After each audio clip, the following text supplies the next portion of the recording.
This is Optimal Living Daily, episode 2959, Kindness and Reason by Colin Wright of ExileLifestyle.com. And I'm Justin Malik, and I'm going to jump right into today's post as we optimize your life. Kindness and Reason by Colin Wright of ExileLifestyle.com.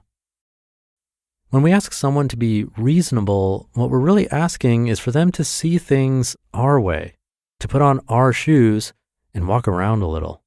Certainly, once they've seen our point of view, they'll rethink their position on the matter in question. But reason is not the study of truth. It's the application of logic, establishment, and verification of facts, and justification of our actions and beliefs based on data, experiences, empiricism, convincing arguments we encounter, and so on. Reason compels us to use the best information we can find so that we might solidify our truths, or to show that our truths are incorrect, which in turn should lead us to a new set of beliefs.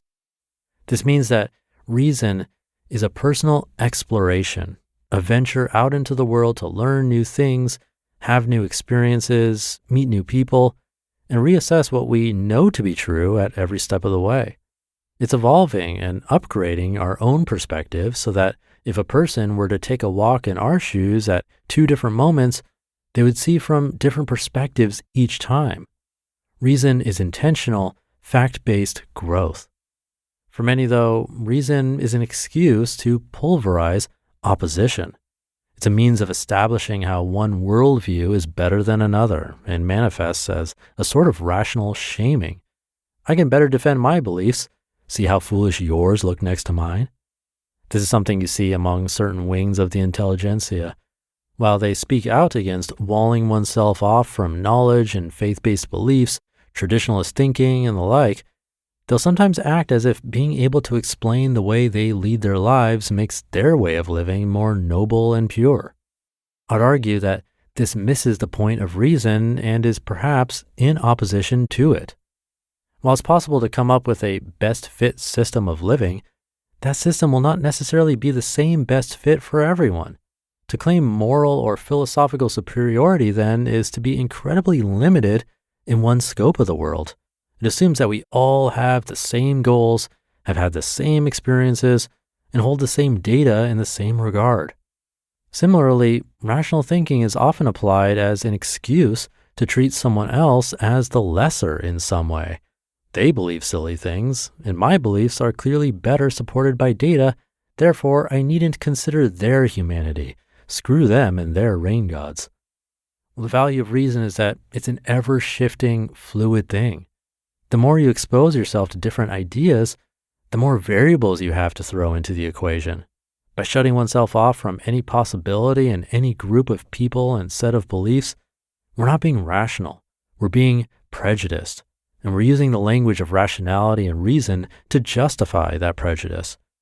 Reason is a means of seeing the world more clearly and enriching our experience for the duration of our lives. Kindness is a means of seeing the world in a humanistic way, one in which we needn't step over others to get what we want, and needn't belittle the calculations other people have made to determine what they believe, just because those calculations are using different variables than our own, or different math entirely. To me, what's most conducive to a happy, fulfilling, growth-oriented life is to apply reason wherever possible, figuring out why we do things, adjusting to taste on the fly, and always moving towards some more perfect version of ourselves, while allowing others to do the same. To be internally satisfied with your own beliefs and not feel the need to force them on anyone else shows immense confidence in how you live and how you arrived at your answers. To do otherwise implies the opposite. It says we need the rest of the world to fall into lockstep, lest we feel our fragile worldview is being challenged, which is scrutiny it can't survive. To try and force our view of the world on someone else, however we reach that view, whether through ancient writings or the application of reason, is counter to healthy relationships and a healthy society. If we were successful in converting everyone to our point of view, we live in a world full of cookie-cutter people, each blip seeing the world in the same way, leaving our species with far fewer perspectives and solutions to draw upon when solving the problems that impact us all. A fragile, homogeneous blob. Far better, I think, to allow people to be at different steps of their own philosophical journey. Even with the conflicts such variances can sometimes instigate. Though, again, these conflicts wouldn't happen if we'd all stop trying to force our point of view on others.